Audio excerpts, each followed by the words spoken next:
الو، ازيك يا اميره؟ عامله ايه؟ اميره حبيبه قلبي، بنت خالتي العسل.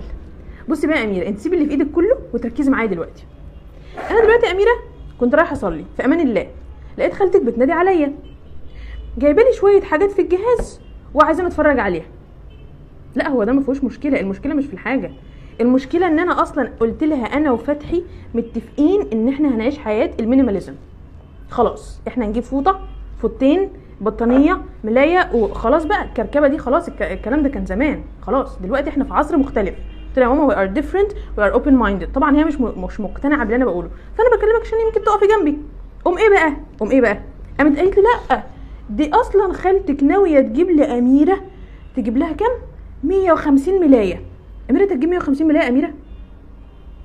انت تجيب 150 ملايه يا اميره؟ ليه يا اميره؟ ليه حبيبتي؟ ليه؟ احنا هنبيع؟ اميره انا عارفه ان ملايه يعني